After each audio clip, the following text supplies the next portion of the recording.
Hello बच्चों, कैसे हो? देखो बेटा, हम आपको पढ़ा रहे हैं कक्षा 10 की विज्ञान, और विज्ञान में हम पढ़ा रहे हैं फिजिक्स पोर्शन में पहला चैप्टर प्रकाश, और प्रकाश में हम अभी पढ़ा रहे हैं परावर्तन। ठीक है बेटा, इससे पहले हमने आपको दर्पण बता दिए, प्रकाश के गुण बता दिए, प्रतिबिंब बता दी। अब हम पढ़ेंगे अवतल दर्पण द्वारा प्रतिबिंब या प्रतिबिंब कैसे बनते हैं। ठीक है, तो तैयार है? रेडी? ओके। तो देखो बेटा, अवतल दर्पण द्वारा प्रतिबिंब बनना। अवतल दर्पण तुमको पता है कैसा होता है? जिसका दसा हुआ पृष्ठ परावर्तक होता है और उभरा हुआ पृष्ठ पर पॉलिश होती है, वो क्या होता है? अवतल दर्पण। तो अवतल दर्पण पर प्रतिबिंब बनना, और पहला पॉइंट है कि प्रतिबिंब कब बने? जब वस्तु अनंत पर रखी हो। जब वस्तु कहां रखी हो? अनंत पर। तो देखो बेटा, मान के चलो तुम्हारे पास ये कोई अवतल दर्पण है कि नहीं? हाँ, शाबाश। ये इसका ध्रुव है P पॉइंट,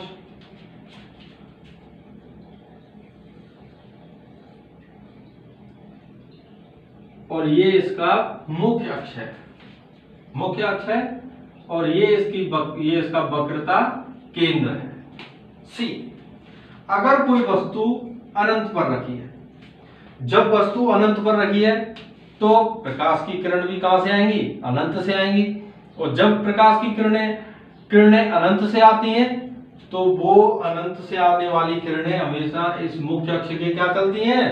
समांतर। तो किरणें आएंगी ऐसे, टन टन टन, इस तरीके से बेटा क्या आएंगी? किरणें आएंगी।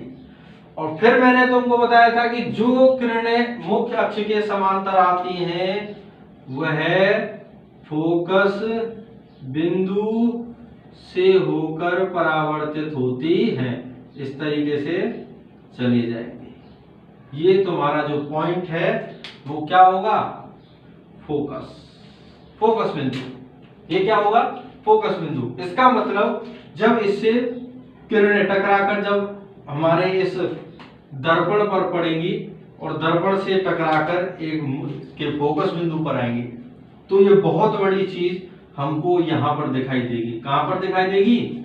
फोकस पर। तो प्रतिबिंब की स्थिति क्या बनेगी? प्रतिबिंब की स्थिति बनेगी फोकस पर। ये बहुत जरूरी है बेटा, इसे याद कर लेना, नोट कर लेना। तुम्हारे एग्जाम में 1 नंबर में डायरेक्ट पूछ लिया जाता है, या फिर इसका आरेख बनवा लेगा 2 नंबर में पूछने के लिए कि जब वस्तु अनंत पर रखी हो तो उसका आरेख बनाओ। ठीक है, प्रतिबिंब की स्थिति कैसी होगी? फोकस पर। और ये बिल्कुल और बिल्कुल बहुत ही सूक्ष्म बनेगी।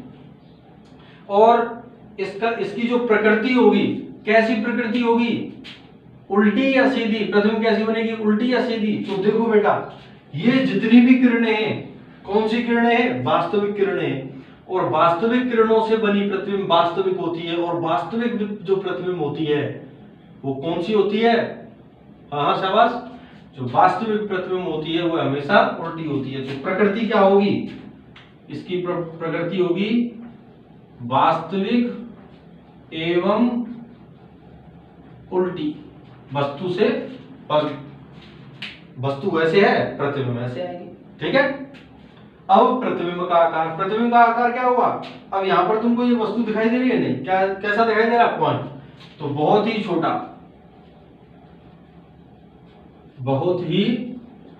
छोटा बिंदु साइज। मतलब जब अवतल दर्पण द्वारा जब प्रतिबिंब बनाएंगे, जब वस्तु कहां रखी हो? अनंत पर, तो उसकी प्रतिबिंब फोकस पॉइंट पर बनेगी, और वह बहुत ही छोटी होगी, वास्तविक होगी, और उसका आकार बहुत ही सूक्ष्म होगा। ठीक है, इस आरेख को अपनी कॉपी में बना लेना फटाफट। हम दूसरा कराते हैं। ठीक है बेटा, अब यह है दूसरा पॉइंट। जब वस्तु अनंत तथा वक्रता केंद्र के बीच में हो। जब वस्तु का हो अनंत तथा वक्रता केंद्र के बीच में, तो सबसे पहले हम एक दर्पण बनाएंगे, और जिसका नाम है अवतल दर्पण, और उभरी हुई साइड से हम पॉलिश कर देंगे। ये उसका ध्रुव हो जाएगा P, और ये इसका अक्ष हो जाएगा, ये इसका फोकस पॉइंट, ये इसका वक्रता केंद्र। ठीक है, अनंत इसका यहां है और हमने वस्तु को रख दिया यहां पर, वस्तु अनंत तथा वक्रता केंद्र के बीच में।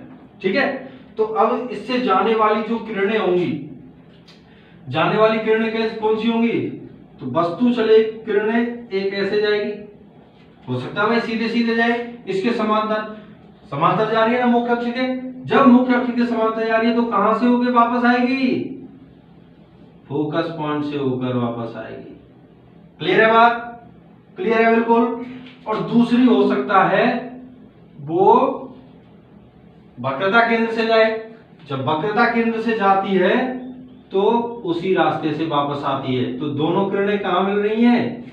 इस बिंदु पर। तो जहां दोनों किरणें मिलती हैं वहीं क्या बन जाता है? प्रतिबिंब। तो प्रतिबिंब क्या बनेगा? ई। तो देखो, अनंत और वक्रता केंद्र के बीच में वस्तु का प्रतिबिंब कहां बन रहा है? वक्रता केंद्र तथा फोकस बिंदु के मध्य। और ये बड़ा है और ये छोटा है, तो उसकी प्रतिबिंब का आकार क्या होगा? वस्तु से छोटा। और प्रतिबिंब की प्रकृति कैसी होगी? उल्टी होगी, ये तो दिखाई दे रही है, और वास्तविक भी होगी, क्योंकि ये किरणें जो सॉरी जो किरणें ये मिल रही हैं, ये किरणें कौन सी हैं? वास्तविक किरणें। ठीक है, तो स्थिति क्या होगी? वक्रता केंद्र C तथा F के मध्य, C तथा F के मध्य, वक्रता केंद्र तथा फोकस बिंदु के मध्य। प्रकृति क्या होगी? वास्तविक होगी और उल्टी होगी। आकार क्या होगा? वस्तु से छोटा, बहुत छोटा नहीं, बिंदु साइज नहीं, वस्तु से छोटा। ठीक है, नोट करो इसको। हम थर्ड पॉइंट पे आते हैं। ठीक है बेटा, तीसरा पॉइंट है जब वस्तु वक्रता केंद्र पर हो। वस्तु कहां हो? वक्रता केंद्र पर। सबसे पहले हमने एक अवतल दर्पण लेना है। ठीक है, ये इसका मुख्य अक्ष ध्रुव P और ये इसका अक्ष, ये इसका फोकस पॉइंट, ये इसका वक्रता केंद्र। और वस्तु हमने कहां लेनी है? वक्रता केंद्र पर। ये ले लीजिए, ले ली। ठीक है, तो देखो, इससे जाने वाली किरण एक ऐसे जाएगी वक्रता के इसके मुख्य अक्ष के समांतर, तो कहां से होके लौटेगी? वो कहां से होके लौटेगी? फोकस बिंदु से। दूसरी फोकस बिंदु से होके भी जा सकती है। भाई जाने वाली किरणें तो बहुत होंगी, लाखों करोड़ों अरबों, लेकिन हम कम से कम 2 किरण ही लेते हैं, क्योंकि जहां पर प्रतिबिंब बनता है वहां 2 किरणों का, कम से कम 2 किरणों का मिलना आवश्यक होता है। ठीक है, तो निकलने वाली तो ढेर सारी किरणें हैं। देखो, यहां से भी निकल रही है, इसके नीचे, इसके नीचे, इसके नीचे, ऐसे जाएंगी, ऐसे आएंगी, निकलेंगी नहीं निकलेंगी? तो सीधी सी बात है, एक ही बिंदु से यहां से भी किरण निकलेगी, यहां से भी। भाई मान के चलो तुमने यहाँ बल्ब जला रखा है, तो बल्ब का प्रकाश क्या सीधे सीधे ऐसे चलेगा? इधर भी जाएगा, इधर भी जाएगा, इधर भी जाएगा, इधर भी जाएगा, कहीं से भी जाएगा। ठीक है, तो जो ऐसे जाएगा वो फोकस बिंदु से होकर वापस आएगा, और जो फोकस बिंदु से होकर जाएगी वो तुम्हारी इसके अक्ष के क्या आएगी?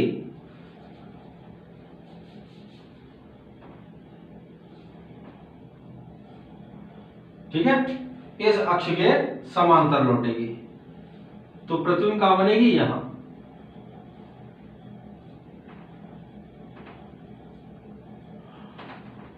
प्रतिबिंब कहां बनेगी? इस बिंदु पर। हम प्रतिबिंब बना देते हैं ये वाली। ठीक है, ये ऐसे लौट रही है और ये ऐसे लौट रही है। ठीक है बेटा, तो प्रतिबिंब कहां बनेगी? यहां। कहां? वक्रता केंद्र पर। तो प्रतिबिंब वस्तु की स्थिति कहां हो? वक्रता केंद्र पर। तो प्रतिबिंब की स्थिति कहां होगी? C पर, वक्रता केंद्र पर ही होगी। ठीक है, प्रकृति क्या होगी? वास्तविक एवं उल्टी।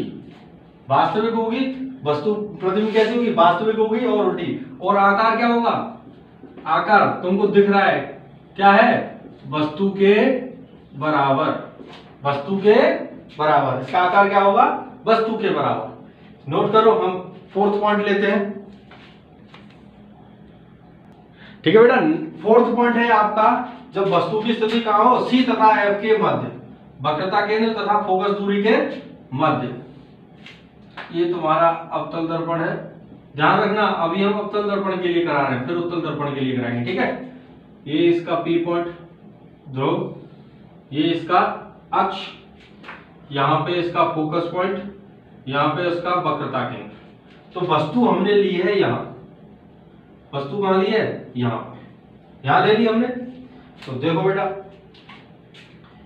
जो किरण इस अक्ष के समांतर जाएगी, प्रिंसिपल अक्ष, मुख्य अक्ष के, वो फोकस दूरी पर वापस आएगी, फोकस दूरी से होके वापस आएगी, और जो फोकस दूरी से होके जाएगी वो इसके समांतर, मुख्य अक्ष के समांतर आएगी। ठीक है, मुख्य अक्ष के समांतर आएगी। तो प्रतिबिंब कहां बनेगी, प्रतिबिंब वहां बनेगी जहां पर ये दोनों किरणें मिल रही हैं। तो दोनों किरणें कहां मिल रही हैं, यहां, दोनों किरणें कहां मिल रही हैं, यहां।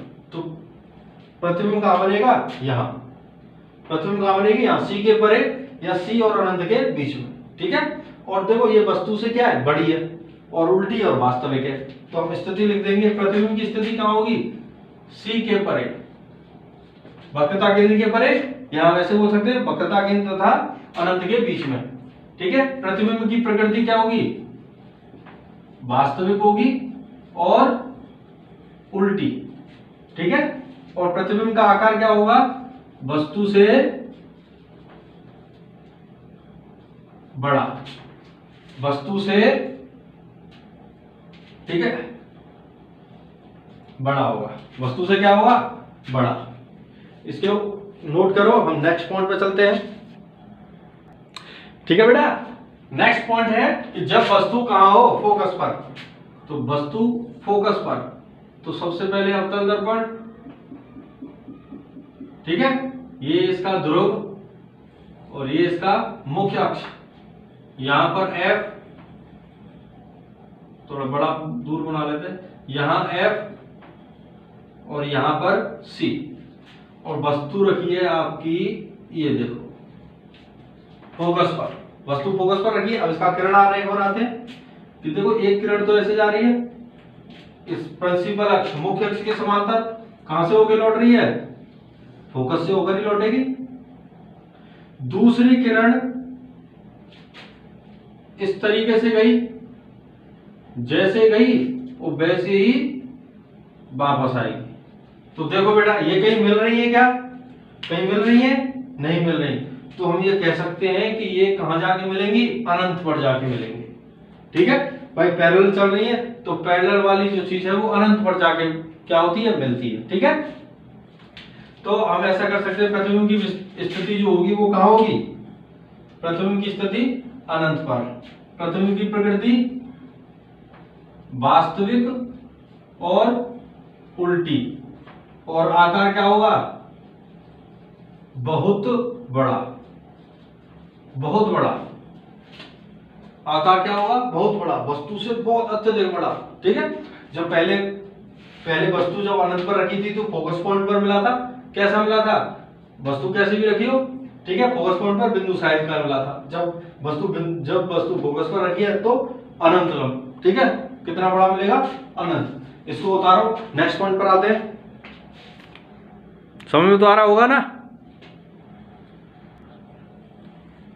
ठीक है बेटा, नेक्स्ट देखते हैं कि जब वस्तु कहां रखी हो, मुख्य फोकस तथा ध्रुव के बीच में, कहां रखी हो, मुख्य फोकस तथा ध्रुव के बीच में। ये तुम्हारा एक अवतल दर्पण है और उभरी हुई साइड इसकी पॉलिश की हुई है। ये P पॉइंट इसका ध्रुव है, ये इसका मुख्य अक्ष है, आगे भी बढ़ा देते हैं इसको। ठीक है, ये इसका फोकस पॉइंट है, थोड़ा दूर बना लेते हैं, फोकस पॉइंट, ये इसका C। तो वस्तु रखी है फोकस तथा ध्रुव के बीच में, यहां रखी हुई है वस्तु।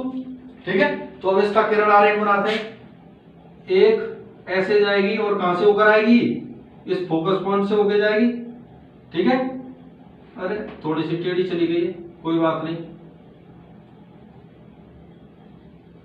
ठीक है बेटा, इस फोकस पॉइंट से होके जा रही है। दूसरी मान के चलो इससे गई सी से गई और इसी रास्ते से वापस लौट के आ जाएगी, इसी रास्ते से वापस लौट। जब हम यहां से देखेंगे, हमारी आंख जब यहां से हम देखेंगे तो ये जो दो किरणें हैं, ये हमको ऐसा प्रतीत होगा हमारी आंख को, ये किरणें यहां से होकर आ रही है, यहां से मिल रही है। ठीक है, जब यहां से मिल रही है हम यहां पर अपनी आंख लगाकर देखेंगे तब, ठीक है, तो ऐसा प्रतीत होगा कि किरणें कहां से आ रही हैं, यहां से। तो यहां से आ रही है तो हमारी आंख को क्या लगेगा कि प्रतिबिंब भी यहीं कहीं बन रही है। तो अब देखो ये जो किरणें हैं जो आपस में मिल रही हैं, ये कौन सी किरणें, आभासी किरणें हैं। तो बनने वाला प्रतिबिंब कैसा होगा, आभासी। ठीक है, तो स्थिति क्या होगी, ध्रुव के परे, या फिर हम बोल सकते हैं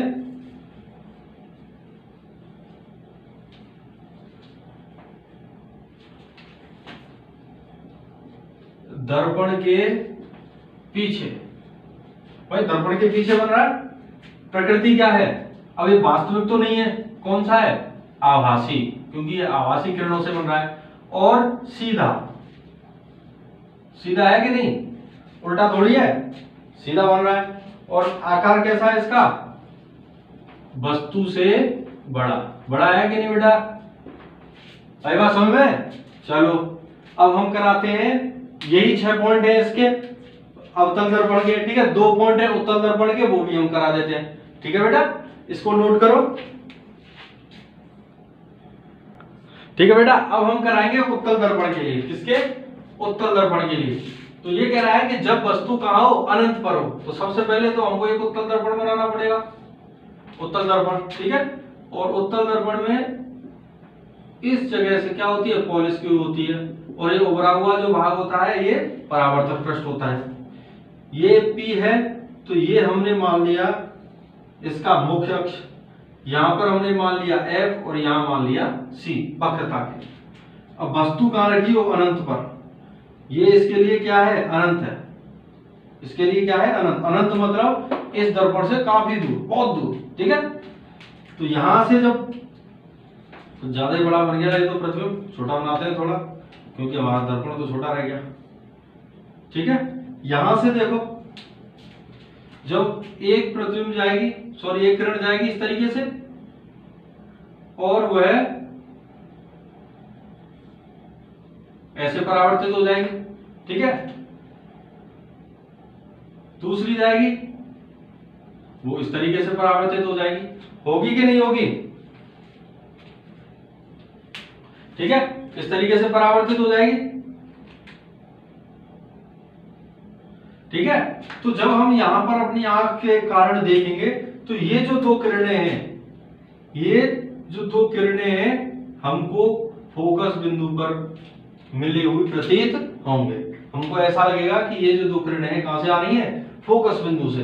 तो हमको आभास होगा कि प्रतिबिंब कहां बना हुआ है, फोकस पॉइंट पर। ठीक है बेटा, और ये किरणें कौन सी हैं, आभासी किरणें, तो प्रतिबिंब कौन सा होगा, आभासी। तो हम प्रतिबिंब की स्थिति कहां होगी, दर्पण के पीछे फोकस पर, फोकस पर। अब देखना इस साइड तो दर्पण का पिछवाड़ा ही हो गया ना ये, क्योंकि परावर्तक पृष्ठ इस ओर है, तो ये दर्पण के पीछे बन रही है, कहां, फोकस पर। प्रकृति कैसी होगी, आभासी होगी और सीधी होगी। ठीक है, प्रतिबिंब कैसी होगी, सीधी होगी, और आकार कैसा होगा, अत्यंत छोटा, अत्यंत छोटा, बिंदु साइज में। मिल रहा है, नहीं मिल रहा बिंदु साइज में। ठीक है बेटा, इसके लिए एक पॉइंट और है, उसे और हम कराते हैं। ठीक है, इसे नोट करो। ठीक है बेटा, नेक्स्ट पॉइंट कहता है कि जब वस्तु कहां हो, अनंत तथा ध्रुव के बीच में, वस्तु कहां हो, अनंत तथा ध्रुव के बीच में। तो ये तुम्हारा एक उत्तल दर्पण हो गया। ठीक है, ये इसका पॉइंट हो गया P, और ये मुख्य अक्ष हो गया, ये फोकस पॉइंट, और ये इसका वक्रता केंद्र। तो अनंत तो इसका यहां है, तो हमने वस्तु रख दी यहां, वस्तु कहां रख दी, यहां पर। ठीक है, तो सीधी सी बात है बेटा, जब एक पैरेलल में आएगी इस तरीके से, ऐसे, और वो इस तरीके से क्या हो जाएगी, परावर्तित हो जाएगी। तो प्रतीत होगा ये यहां से आ रही है, फोकस बिंदु से आ रही है। आगे बढ़ाएंगे, ठीक है। दूसरी, अगर मान के चलो सी पॉइंट से जाए और यहीं से वक्रता केंद्र से होके जाए और यहीं से क्या से हो जाएगी वापस, ठीक है। इस तरीके से जब हम अपनी आंख यहां लगा के देखेंगे तो हमको क्या लगेगा कि ये जो दो किरणें हैं, एक तो फोकस बिंदु से आ रही है और एक वक्रता केंद्र से, और ये मिल कहां रही है हमको, यहां पर, यहां मिल रही है। तो यहां क्या हो जाएगा, प्रतिबिंब हो जाएगा। मिलेगा नहीं मिलेगा, इस जगह प्रतिबिंब मिलेगा। तो प्रतिबिंब की स्थिति कैसी हो जाएगी, प्रतिबिंब की स्थिति को हम लिख सकते हैं, दर्पण के पीछे और फोकस F व P के मध्य, ठीक है, फोकस व ध्रुव के मध्य में। प्रकृति कैसी होगी, आभासी होगी और सीधी होगी। मैंने बताया था जो आभासी होगी वो सीधी जरूर होगी, ठीक है। और आकार कैसा होगा, छोटा, वस्तु से कैसा होगा, छोटा। ये तुम्हारे हो गए प्रतिबिंब। कल हम इनके प्रयोग बता देंगे कि अवतल और उत्तल दर्पण के प्रयोग कहां कहां किए जाते हैं, ठीक है। इसको नोट कर लो। और आज के लिए इतना ही। समझ में आ रहा होगा, अगर नहीं समझ में आया, कोई भी दिक्कत हो तो आप मेरे को मैसेज करके मुझसे पूछ सकते हो, ठीक है बेटा। चलो ठीक है, बाय।